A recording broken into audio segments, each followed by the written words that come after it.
Sejam bem-vindos a mais um vídeo. Então, no primeiro vídeo que tinha feito para vocês, ele foi um vídeo mais introdutório, sobre alguns conceitos mais básicos da física, para que a gente pudesse, né, partir do mesmo princípio, dos mesmos conceitos, e ninguém ficasse para trás quando os conceitos ficassem um pouco mais complexos.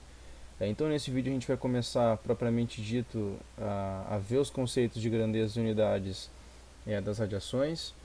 Nesse vídeo eu vou estar falando sobre os conceitos de dose absorvida, dose equivalente, equivalente de dose, a dose efetiva. Então todos esses conceitos vão ser abordados nesse vídeo.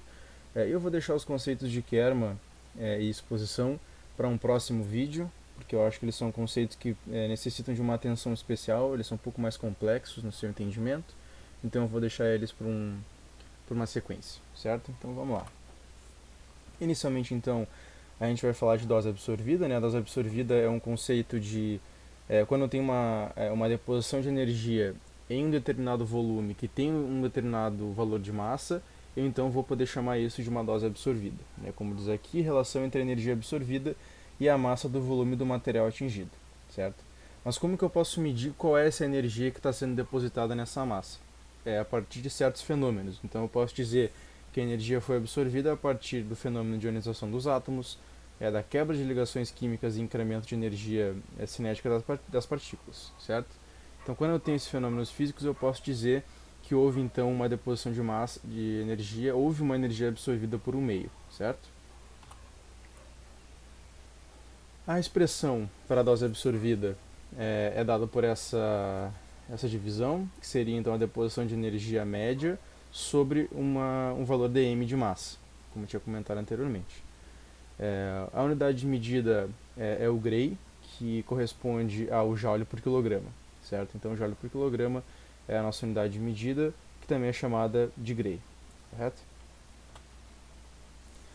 Bom, então a partir do conceito de dose absorvida, a gente chega no conceito de dose equivalente, que é uma tradução equivocada de dose equivalent, que seria mais correto a gente traduzir esse conceito para um equivalente de dose. Seria uma tradução mais bem feita e que não causaria tantas interpretações erradas a respeito, né, desse conceito. A pergunta que a gente deve fazer para que a gente entenda o que é o conceito de equivalente de dose, esse equivalente de dose ele pode ser considerado como uma grandeza comparativa. Então a gente pode dizer, ou pode perguntar, o quanto de dose eu devo aplicar para diferentes radiações produzirem o mesmo efeito. Então eu vou pegar o mesmo efeito biológico, algum efeito físico, não sei, é indiferente, mas eu pego esse mesmo efeito e eu vejo o quanto de dose eu precisei aplicar para produzir esse efeito numa radiação alfa, por exemplo, e numa radiação X, uma radiação gama. Enfim, eu posso fazer essas comparações. A dose equivalente então é chamada de H. Essa dose equivalente é dada pela minha dose absorvida, que a gente tinha comentado anteriormente, vezes um fator de qualidade Q. Esse fator de qualidade Q a gente vai ver agora no próximo slide o que significa ele, o que é levado em consideração para ter esse valor, mas ele é um fator de ponderação de radiação. Ele vai me dizer então o quanto de dose eu vou precisar para produzir o mesmo efeito, né? Que eu, como eu tinha comentado anteriormente, é isso que é o conceito de dose equivalente. E de dose equivalente eu vou ter novamente o joule por quilograma, mas agora eu vou chamar de sievert, não mais de Gray, certo? Então, o valor de Q para a dose equivalente ele leva em consideração alguns fatores, né? Os mais conhecidos então é o stopping power, ele leva em consideração também a efetividade biológica relativa, que é como ou quais são os efeitos que ocorrem a partir da minha deposição de energia, esse que é o RBE, e o principal deles, eu acho que não o principal, mas é o que eu vou destacar mais aqui no vídeo, que é o LET, que é a transferência linear de energia. Partículas corpusculares e carregadas têm um LET mais alto, ou seja, elas depositam mais energia num espaço menor de caminho, uma unidade de caminho que eu vou determinar qual que seja, nanômetro, enfim. Então, no espaço menor em que ela vai interagir com o meu material, ela vai depositar mais energia. Agora, se eu pegar, por exemplo, algum fóton de raio X ou de raio gama, a minha transferência de energia é um pouco menor pela unidade de caminho. Ele vai passar reto, digamos assim. Ele não vai interagir tanto quanto uma partícula carregada e corpuscular. trazendo essas comparações para que fique mais claro, né, qual é realmente o conceito que a gente está trabalhando.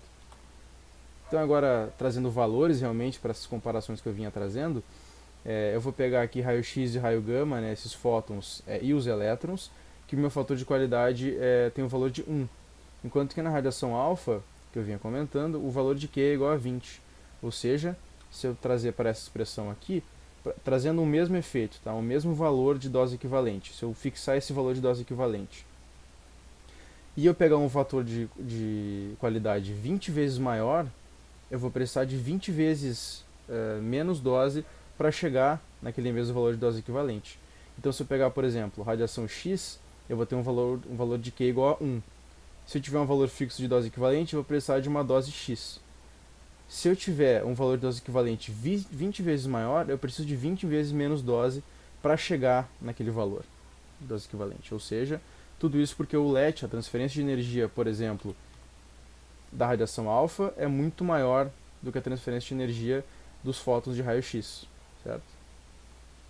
Então, essa que é a comparação, essa que é a ponderação que é feita nessa unidade de medida. A partir então da dose equivalente, a gente pode trazer o equivalente num tecido ou em algum órgão. Então eu vou pegar qual é a dose absorvida em um tecido específico e vou multiplicar pelo meu fator de ponderação da radiação, que é o fator Q. E a partir disso, então, dessa dose no tecido vezes o fator de ponderação, eu vou ter o meu HT, que seria o equivalente num tecido ou em algum órgão. Okay?